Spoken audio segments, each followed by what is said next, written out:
Ladies and gentlemen, friends, colleagues and listeners, here we are again, another podcast show, and we've got another very interesting company and a great name.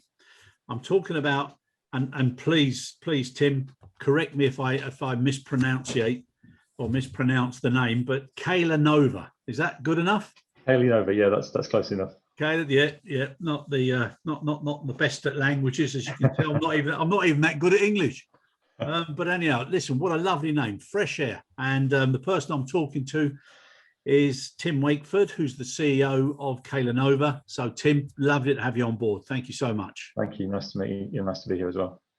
Now, Tim, okay, so firstly, as I said at the beginning, what a lovely name, Fresh Air. And especially now at the moment, I mean, that's what everybody's trying to get as much of as possible. So that just let us know how that came about.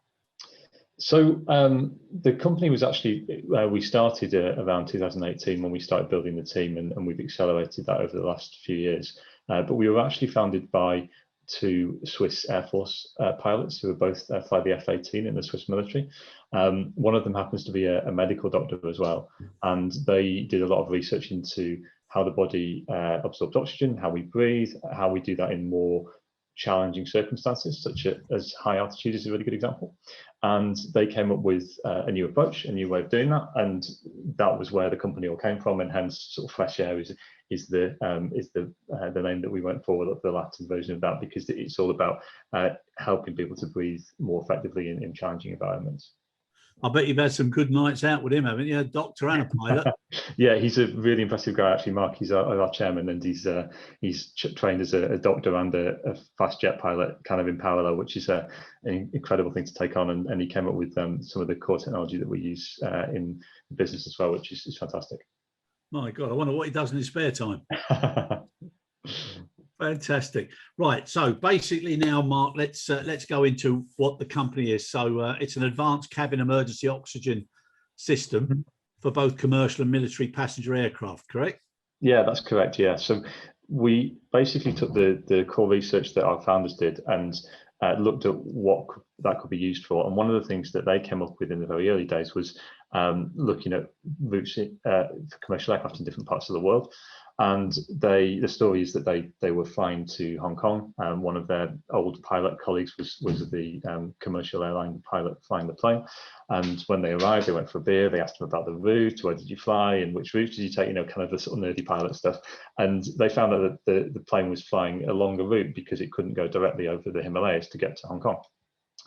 And so they said, well, that's strange. Why would that happen? And what's going on there? And the story was that the oxygen system is the limiting factor for aircraft on a lot of routes.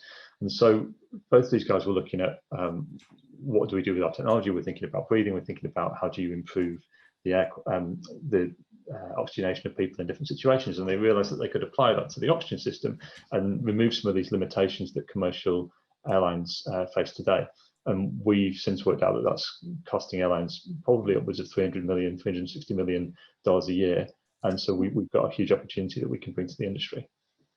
It's incredible. Do you know something? Since myself and Salem, we've been doing these podcasts, so many companies and individuals, the creativity and what they can do with technology.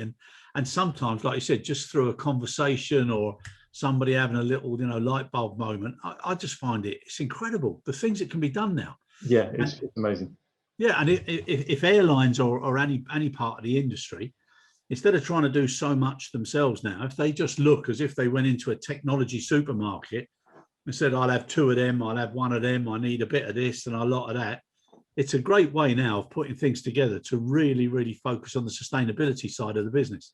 Yeah, absolutely. And so we see a huge benefit in terms of financial benefit, and we see a huge benefit in terms of the carbon emissions that you can save. So, we always have a really good example of a flight from Central Europe to Hong Kong can be 30 minutes shorter. And that's not just a big saving in terms of cost, but it also saves a lot of emissions as well. And that's a huge focus for everybody on the planet at the moment, I think, but especially airlines are really trying to drive down their emissions as much as possible. And that's what their customers expect as well. And we can give them something that really helps with that as well. No, like I say, I think it's fantastic.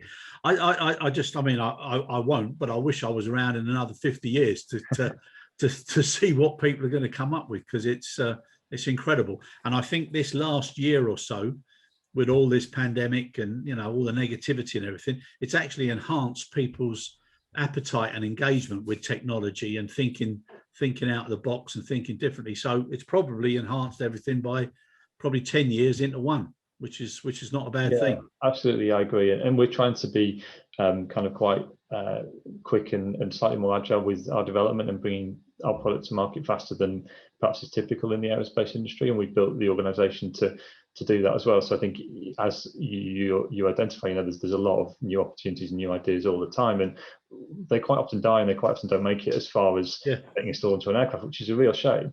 And what we're trying to do is develop our team and our organization in such a way that we can develop the technology fast and we can get it onto an aircraft much more quickly than perhaps would have been done in a more traditional business model. And that's our approach. We obviously have to work really closely with the regulators, with the aerospace industry, and make sure we still follow all the design steps and all the certification steps that we need to follow, but doing that in a way where we develop the product quite quickly as well is one of our goals. Fantastic. So now we come to the second name, Cordillera. Okay, mountain range. So I think we've covered the link there with the Himalayas, because obviously you're able to go over now instead of having a limited and then having to go round. But there's so many benefits to that with the in-flight decompression, the improved safety. On your website, you mentioned about, you know, reduced bird strikes, all the different things that are factors that go into the risk assessment of every flight and every airline, etc. So again, can you give an overview of you know, the first product, how it came to be, you know, what leverage or what I'm just going to say, what sort of impact are you getting or making on airlines? What sort of response are you getting now from them? Sure. So Cordillera, which is our first emergency oxygen system product, is one we want to retrofit onto existing fleets for existing airlines. We see such a big benefit that it makes sense to install directly with the airline, as well as in the future going through the OEMs as well. And essentially what we're doing is replacing the approach that's been taken for the last 30, 40 years by most commercial aircraft, and that is to provide pure oxygen to a passenger in the event of an emergency. And I'm sure everybody's seen the pre-flight briefing where, you know, the yellow mask drops down and you have to pull it towards you. Hopefully not many people have actually used them, but we're looking at a new approach to that system. So today you would receive 100% oxygen. Some of those systems will last up to about 30 or 40 minutes, but typically they only last up to 22 minutes. So you've got normally 22 minutes to get from cruising altitude down to 14,000 feet, and then quite quickly again down to 10,000 feet. Now, in certain parts of the world, that creates quite a lot of limitations. You clearly can't fly over a high mountain range if you need to descend down to 14,000 feet in an emergency, because you're going to fly into the terrain. So what our Cordillera system does is allows an aircraft to descend more gradually, to hold then at a higher altitude, and to keep that altitude above 20,000 feet for a longer period in the event of a depressurization. Clearly, that gives us the example I mentioned earlier, routes across high terrain. In some remote parts of the world, it gives you an advantage in terms of the reserve fuel that you carry. Yeah. It means you're doing your diversion above the altitude of general aviation and a lot of sort of wildlife, so you sort of reduce the risk of a collision in the event of a descent as well. And we also believe that that our approach of providing a slightly different gas mixture to passengers is a safer way to keep them alive and healthy as well. Okay, brilliant. The first time I ever, and you said there, you know, everybody sees what happens and they don't have to do it. I have experienced it, but the first time that, you know, oxygen actually came to my mind and really stuck there was, I don't know if you remember the Value Jet aircraft that crashed over the Everglades. Vaguely, yeah, I think so. Remember that one? Yeah. And that was to do with when they were returning the canisters, and they had the caps, and they didn't have enough caps, and they put tape across it, and the tape came off during the flight and sparked everything. You know, people don't realize, you know, how important it is to have, you know, the right standards and controls and safety measures on that, as well as the quality of the oxygen and how it's taken. And I mean, it's an incredible thing that people just take for granted. Yeah, absolutely. And I think the numbers that we understand, it's about 25 times a year that emergency oxygen system will get used in an aircraft, like on all the flights all the way around the world. And so it's very, very rare. And if you've experienced it, I mean, I've met very few people that have, so that's kind of unlucky, I guess. But in spite of that, it still creates an operational limitation for airlines. It still limits the routes they fly. They still are bound by, the worst case scenario, which is we have a depressurization and we have to be able to live with that. And so even though this system that is very, very rarely used, it still creates this limitation. It still creates this problem for airlines. And as I said earlier, I think above and beyond the safety benefit, we think we can save over $360 million a year for the industry, and we can reduce carbon emissions by over 400,000 tonnes as well. So it's quite a significant impact for what is, let's face it, quite a small part of the aircraft and a system that's not really used that often. Yeah, no, it is. It's and all these things add up. I remember also I was living in Atlanta, and I met a guy from London Irish that I knew, and he worked for Coca-Cola. And we were talking because at that time I was looking into weights on the aircraft, again with fuel. And I was telling him, why on earth do they keep having the glass bottles, and why don't they just put it in a great big litre plastic bottle? He said, no, that'll never happen. He said, never happen. He said, because it'll detract from the quality of the taste and everything. And then a few years later, it happens and it rolls out. And you wonder why things that make sense when you first look at it aren't being taken up quicker. Yeah, absolutely. And weight saving is another interesting one as well. So the approach today with an oxygen system is, as I said, to give up pure oxygen. That's quite heavy, bulky. You either need a pressurized cylinder or you sometimes have a chemical generator, but they take up quite a bit of space in the aircraft, and they're fairly heavy as well. So by not providing pure oxygen, by doing something slightly different, we can also save weight as well. So it's not clearly it's not dramatic. It's not like a really major change to the structure of the aircraft, but it's a fairly significant difference, which I think also brings benefit to airlines, and it's something we're discussing with OEMs as well. Yeah, no, it's brilliant. Now, obviously, like we were just talking before, and you were saying that it originally started in 2018. Going in 2019, 2020, I mean, that must have been a terrible time to be ramping up and starting something new. It's a tough for the individuals, tough for the management, but it's the right thing to do. And probably anybody that's really pushed during that period of time will start to reap huge benefits now and for the next couple of years.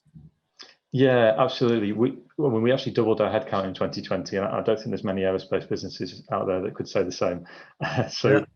We hired a head of design organization who just started with us at the end of 2019. We've been through a big part of our R&D phase, and we were starting to take some of the aerospace design steps. And then we had 4 or 5 join the aerospace design team in sort of March, April, May 2020, which clearly was at the height of the pandemic, when nobody really knew what was going to happen, and we didn't know how long it was going to last, and the lockdowns were quite severe, and so it was a really challenging time. But we looked at what we were doing, and we knew that we had no intention of selling a product last year anyway. We were too early in the cycle, so in some ways the timing was quite good for us. Our revenue plan last year was 0, and we did 0 revenue last year, and that's absolutely fine because that's what we always wanted to do. So we had to make sure that the team could deliver, and the team could work together to move forward with the design, and to make sure that we weren't going to lose a lot of time and end up being a lot later to market than we wanted to be. And I think we've got an amazing team. We recruit very heavily based on our values as a company, and so we've got a group of people that all see things in the same way, that all want to support each other, that all want to drive things forwards. And I think that helped us to be really successful last year, and we delivered all the things that we wanted to deliver in spite of all the challenges of working from home and limited access to our R&D facility and all of that sort of stuff. So I think it was a difficult year. I think we can see the light at the end of the tunnel now, which is fantastic. But it's credit to the team that we've got here, that we've managed to deliver what we needed to do and still be in a good position as we move through 2021. When you say about values, what sort of values did you as an organization want to bring in with a new sort of that new approach, and also being fully engaged, but also being successful in a very competitive and also a very disruptive market? Well, so actually what we did was way back in the very, very early days, there was only 3 people working in the business, and we sat down together and we said, let's imagine the company that we've always wanted to work for. So imagine a dream business. Imagine that you're working for the best possible company you could ever work for, the one that you always wanted to work for. And then what would it feel like? What would people do? What would people say? How would they think? How would they feel? And that was kind of the starting point for us in terms of how do we build a culture and how do we build values that are really important for us as a business that are going to, one, make it a great place for people to work so people come here and they want to stay, and two, make sure that we're still successful and we still deliver what we need to deliver, because there's no point in having a great place to work if you're just you're just chilling out all the time. So we came up with our values on that basis, and we started with that with the three of us, and then as the team grew through 2019 into 2020, we wanted always to make sure that people are engaged with that and that people are understand what they are and that people buy into those and agree with them. And that's a key part of the way we interview. We always look for values in our interviews, and we make sure that people see the world in the same way, if you like. And that's something that we try and keep close to us and keep reminding ourselves about week by week so that we don't drift away from it.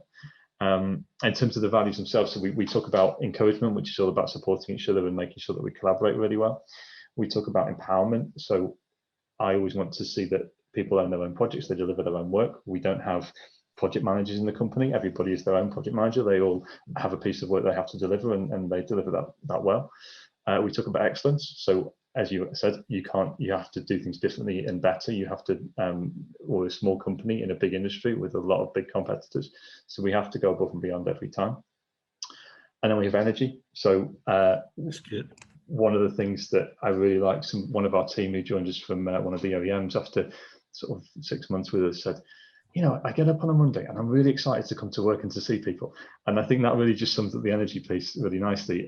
It's about that excitement, it's about that enthusiasm, it's about wanting to do your job and being excited for Mondays. And I know that's a really lofty ambition, but I think it's something that we should always aim for in any company. And that's what I think we try to drive for as well. And then the last one is environment. So we have a few pieces to that. Obviously, we talked about reducing carbon emissions. We also want to make sure that we develop a safe product for our customers. Clearly, that's really important.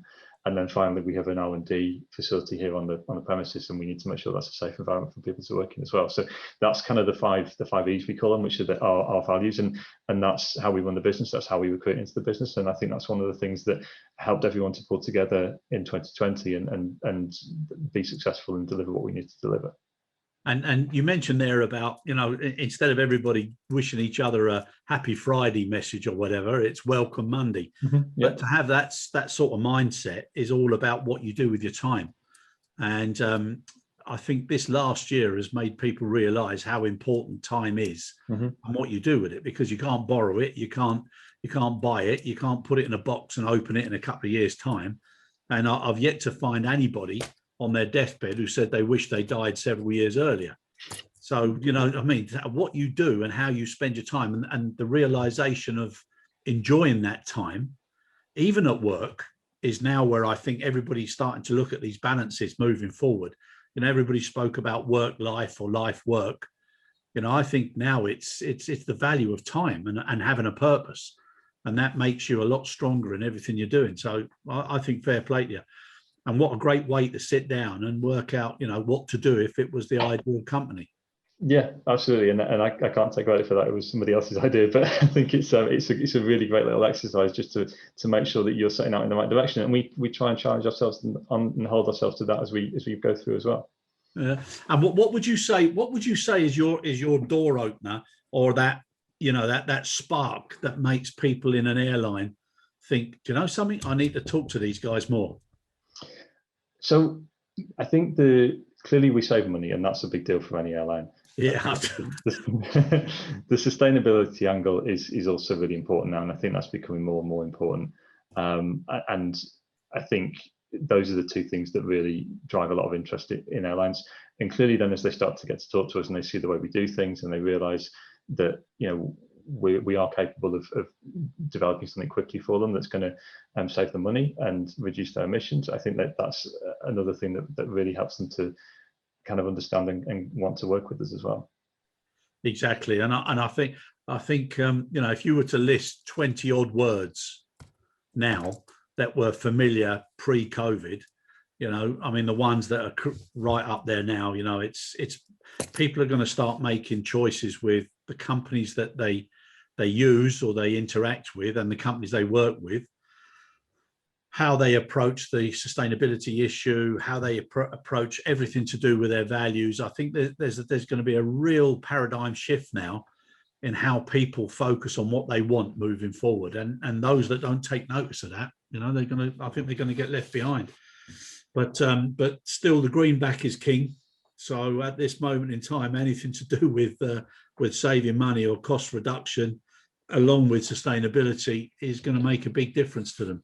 Yeah, exactly. I think we've had to be quite careful with ours, and it's another challenge that we had last year. Clearly, last year was a difficult year for the industry, and a lot of airlines had a hard time, and we obviously can't keep pushing and chasing and trying to force things on people when they're going through restructuring, or people are being made redundant, or the airlines are having a reset around how they think about the future. And that, I think one of the things we did last year was be really careful and considerate in the way that we approached the airlines, and making sure that the people that we knew there, the people that we were working with there, could tell us, actually, I can't talk to you at the moment, come back in 2 months' time, come back in 3 months' time, whatever conversation then. By respecting that and understanding where they were and what they needed right now, I think was really important. And we found that that's helped us now as airlines are starting to move out of sort of the crisis mode and into how do we recover and what does the future look like. So they're having conversations about what should our fleet be, what should our routes be, what are the projects we want to run.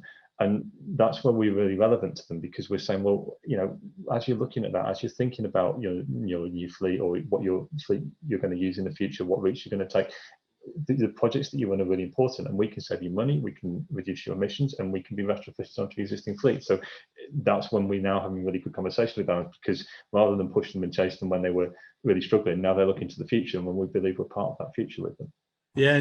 No, I think it's so important that people are sort of COVID conscious, because like you said, you can push too hard, and irrespective of how good the product or the service is, it's just not the right time. So to go along with people, if you've got confidence in your own product, there are a lot of ways now that companies are looking to, either offset payments, or look at different manners, different ways of doing things. So yeah, I think that's definitely the right way to do it. I think that's a really good point, the business model side of things as well. So being flexible with how we work with an airline, and different airlines are talking to us about different types of contracts. So we have to be reasonably flexible, and we have to be willing to support airlines in different ways. And the old model of, we just buy a piece of equipment and then that's it, we forget about it, that's not necessarily going to work for every airline in every situation. And so being willing to have that flexibility, especially at the moment, I think is really important. And that's something we're trying to use within our discussions with airlines today and going forwards as well.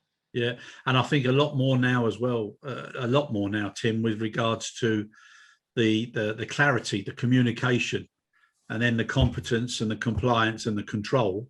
You've got to go through various phases within a company and the people within the company, because somebody can make a decision based on good procurement guidelines, et cetera, but then if it's not communicated properly internally, you get certain different perceptions, and then sometimes things aren't as successful as they should be. Yeah, absolutely. And whenever you change an aircraft that belongs to an airline, there's clearly going to be lots of stakeholders, lots of people involved across the airline. And that's especially true for something like what we're doing, because clearly there's a safety element. There's also benefits coming from flight operations. There's a sustainability team that wants to know what's happening, so that they can sort of see the benefit there as well. And then anything to do with how the cabin crew is going to look after the passengers in the event of emergency, the procedures that the pilot takes. Clearly there's quite a lot of areas of an airline that we need to touch, and we need to be open to working with lots of different people within the airline and making sure that we support them to make the right decision in the right direction as well. Yeah, no, definitely, and having that, the benefit pack or the toolkit that that makes it very easy for people to see how good it can actually be, and then enhance the speed of uptake. Yeah, absolutely, and we've got some really cool tools internally. We have one of the guys on the team who's built a sort of a model where you can take any airline and you can look at all their routes, and you can work out where they fly today, and then you can work out what they would fly if they had our technology. And it's actually really powerful messages that you can put in front of an airline and say, well, we've got your data from the flights that you flew last year, and this is where they were, and here's the routes you could have been flying with our technology, and here's the difference, and this is how much money you save. And it's a really powerful argument to take into an airline, I think. Yeah, and it's also a different way of approaching how you sell, or how you make your services more appetizing to a customer. It's the amount of work that goes into showing somebody instead of telling them and promising things. Once people see it now, I think that mix of fear and opportunity, and also the reality again coming down to the greenback, it makes people do things a lot quicker. Yeah, absolutely. Yeah. Now with aviation, Tim, obviously it's clear benefits there, but what are you able to do now across any other industries? So our first focus is Cordillera. It's taking our first product out to market. It's making sure that we're successful with that, and that we get airlines retrofitting the product and starting to build the number of customers we have there. Clearly, that's number one. But beyond that, there's quite a lot of things we can do. If you remember earlier on, I said that this all came from our founders doing research into how the human body absorbs oxygen, how we breathe, how we manage to cope in different extreme environments. So that opens up a lot of different spaces that we could go in the future. We've done some trials in healthcare. So we've looked at could you improve outcomes for patients in various hospital situations or various medical situations. We've looked across other areas of the aerospace industry as well. So maybe there's safety systems for defense aircraft that we could improve and make safer as well. And then beyond that, there's quite a few other things on the pipeline into things like, people climbing mountains and all of that sort of stuff. I think that's sort of longer term future, but we certainly see steps from commercial into defence aviation in the near future, and then potentially healthcare. I mean, healthcare is a very different market. It takes a lot of different skills to get and be successful there, but that's something we could do as a follow-up step as well. And then, yes, there's quite a long list of other things that we could potentially do in the longer term future. So it's quite exciting. Yeah. So when you're talking about healthcare now, I know everybody's now looking at healthcare and wellness and well-being, and also people are a lot more focused now on the oxygen issue with COVID. So giving elderly people the oximeter and everything, so they can keep an eye on their oxygen levels. Because if that goes too low, that's what causes the problem, and then they go into hospital and all those other problems. So do you see opportunities there? I think there are opportunities in healthcare, probably not directly connected to COVID. I think the COVID, what you need on COVID is a bit different to what we can offer. But we see a lot of things around potentially surgery, potentially when people are going in an ambulance to hospital and those sorts of things. We are quite an early stage in our development there. So, we've got 5 or 6 patents filed across the aerospace industry. We've only got 1 so far in healthcare, so we're still sort of taking smaller steps. And it's a funny one because some of the what we're doing is slightly counterintuitive. So we have to work out how is what we do at altitude going to affect the human body at sea level, and with partial pressures of gases and all of this sort of stuff, it can be quite different. So we know there's an effect there, we know there's a benefit, we're not quite sure how big it is yet, and so there's still quite a lot of research we need to do there. We work with Innovate UK on the aerospace side of things. They're one of our partners, and we've got some grant funding from them. We also had a small amount of money from them to start looking at healthcare, and we've done a first project on that. Where that goes in the future, I'm not quite sure yet, but I think it could be quite exciting if the benefits are there, and we think that we can take it further. Yeah, no, definitely.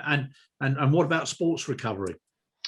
Possibly, yeah. That's another one on the long list of of potential future things we could do.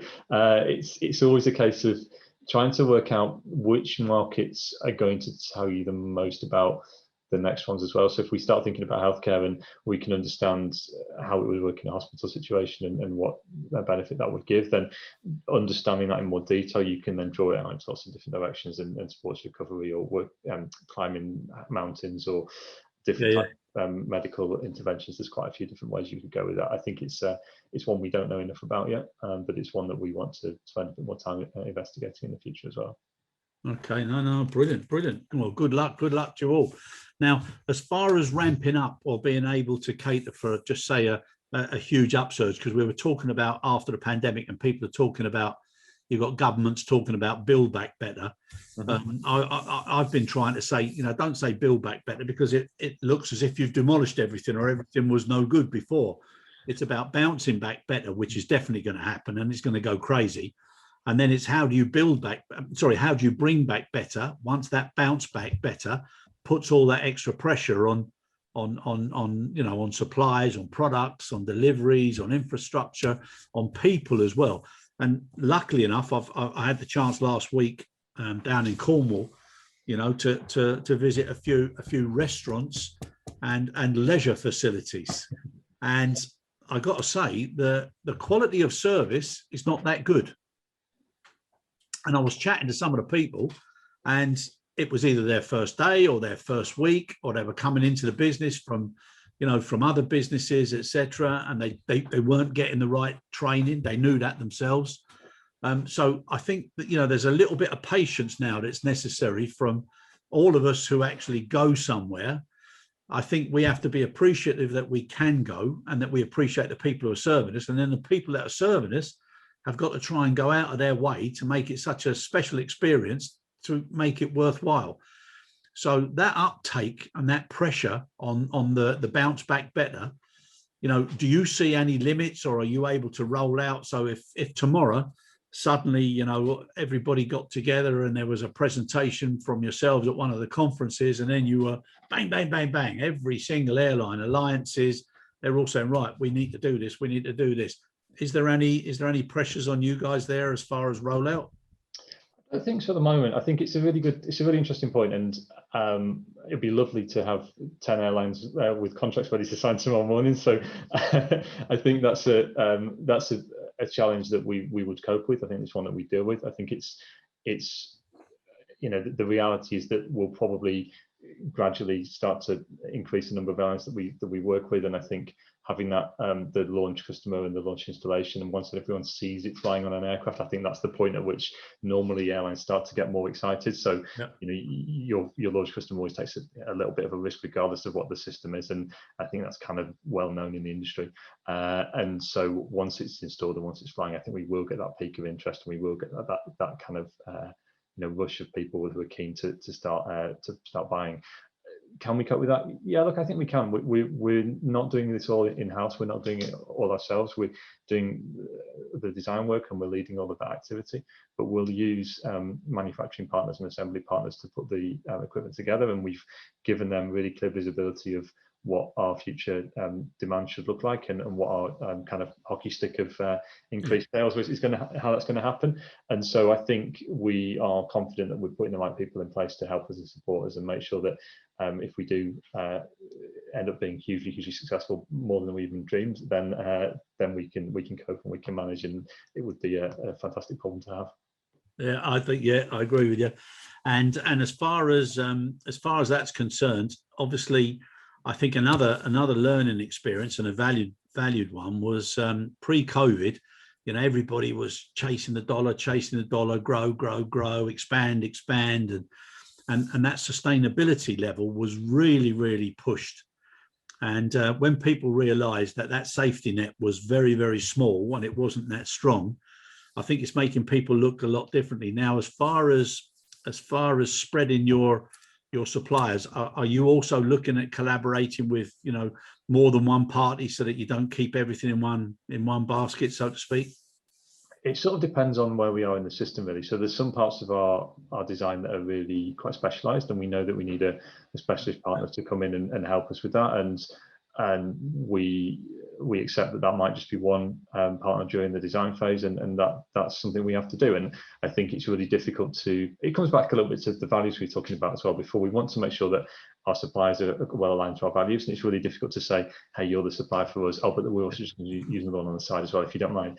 That's quite a difficult conversation to have. So what we really want to do is partner closely with those critical suppliers, partner with the ones that are going to be supporting the core elements of the design, or really keep it to the manufacturer, and make sure that they work really closely with us, and we understand where they are, and we can help them and support them in the same way that they help and support us. And I think that partnership model is where we want to get to, and I would be much happier to have 3 or 4 really strong partners than 8 or 10 suppliers that just aren't as interested or as bought in or as invested in the business, I think.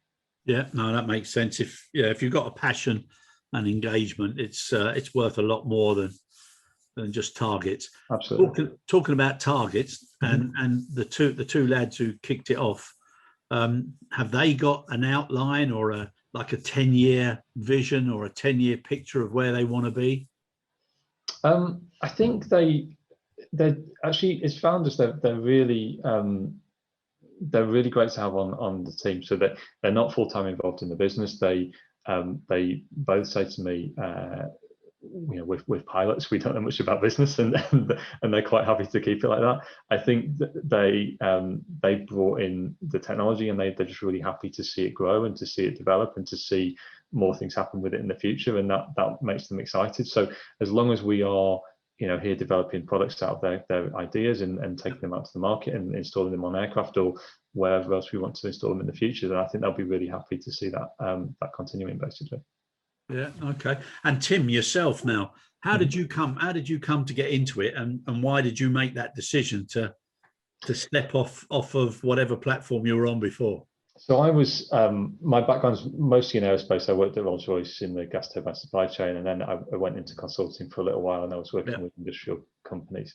And I got contacted by, so that we have 4 founders in total, the 2 pilots, and 2 of the guys who are more on the business side, business and strategy. And one of those guys reached out to me and said, hey, we're looking for a CEO for an aerospace startup. Are you interested? And I thought, well, you get lots of strange messages through LinkedIn, and maybe this is another one, but I thought it sounds interesting enough and genuine enough to have a chat with them.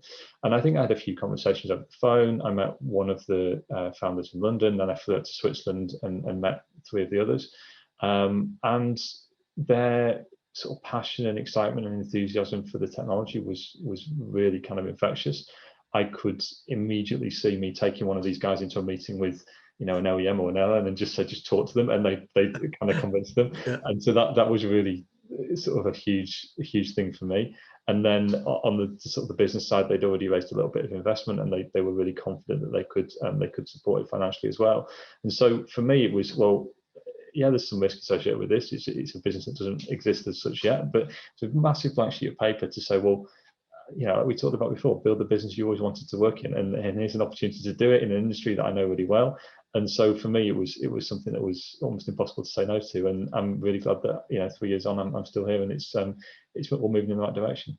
Yeah, and I got to say, it shows, Tim, in the way you're presenting, obviously the business that you're heading, but it looks really genuine. If we were having a pint now, I'd be thinking to myself, my God, what a lucky fella, because you really genuinely, no, but seriously, you really genuinely come across, that you believe in your five E's and and what's going to happen. And at the end of the day, Tim, as well, there's not many people get the chance to actually start something new and be there at the beginning. And it must be such a wonderful opportunity. It must be so satisfying. And also a great learning experience. Yeah, absolutely. I laugh, but you're right. I am incredibly lucky. This is the job that I always dreamed of having, and I've been doing it for the last 3 years, and it's fantastic, and it's great. And I love the team. I've got an amazing team of people that I work with every day, and I get to decide who those people are and before they join, and make sure that they want to do the same stuff as I do, and they see the same vision, and that's a huge amazing opportunity. And you're right. I learn a huge amount from that as well. Any sort of leadership role in the small companies transforms dramatically as you move from 1 person to 2 persons to 3 people, and then as you keep going through 10, 20, 30, the role and the job that you do just transforms and changes throughout as well. So yeah, it's a great learning experience as well. So yeah, I couldn't ask for anything else. No, it's brilliant, and something you just touched on there about leadership and management and responsibility and accountability. I think so many people as well now, they've fallen into positions because people are leaving industries, they're leaving companies, and there's been furlough and redundancies and all sorts. But the people who are there, whether it be by intent or just the way it's turned out, they also now haven't been given a great deal of support, coaching and mentoring and teaching people to do the right thing. Yet when you look at the blooming internet and some of these messages you said about LinkedIn, you're continually getting messages about, you need to do this, learn, you need to do this training course, you need to be prepared.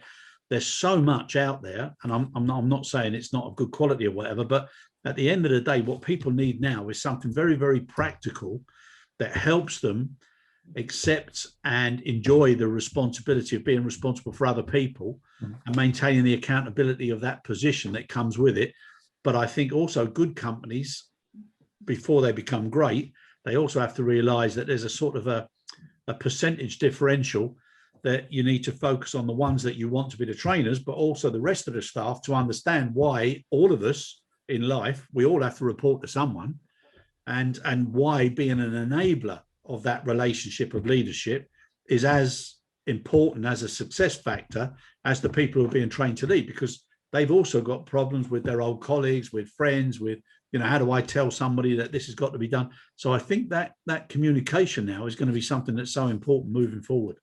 Yeah, no, I think that's true. I like what you were saying about the sort of giving people. Well, for me, it's about giving people the space to do the job and not sort of telling them what to do, but creating an environment in which they can be successful. And so, if I look through my team, and even just in the leadership team, there's 3 people there with 20 to 30 years plus experience in the industry, and so I'm not going to sort of dictate to them how they do their job. I need to create an environment in which they can be successful, in which they can do what they need to do, and let them, tell me how they're going to do it, and tell me what they want to do, and how we're going to make this a successful company on the technical side, on the supply chain side, on the sales side.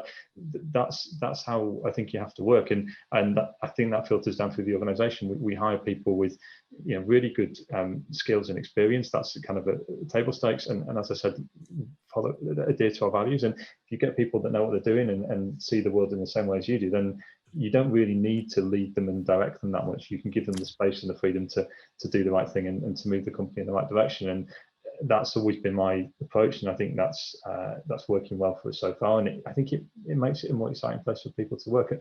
We talked about empowerment as one of the values, and that's what it's about. It's about, you've got the skills, you know what we need to do, off you go and do it, and we'll create an environment that allows you to be successful. Yeah, no, it's good. I would imagine, Tim, there'll be a lot of people, if they listen to this now, they'll be sending their CVs. CVs. We've always got jobs open on the website, so have a look. No, but seriously, I think fair play to you, and I think, you're one of a group of companies now that are going to make a difference, and they've got real value in what they're doing. And the sooner people are more open now to say, like I said, this technology supermarket, or going down the right aisle, instead of trying to, work around things, the quicker people do that, the better it will be. Absolutely. And, really agree. Wishing you and the team an awful lot of success, and bouncing back, bringing back better. I'm sure you'll be a part of that. So good luck to everybody there, Tim. Thanks so much, Chris. Really good to talk with you. Likewise. Thank you so much for your time.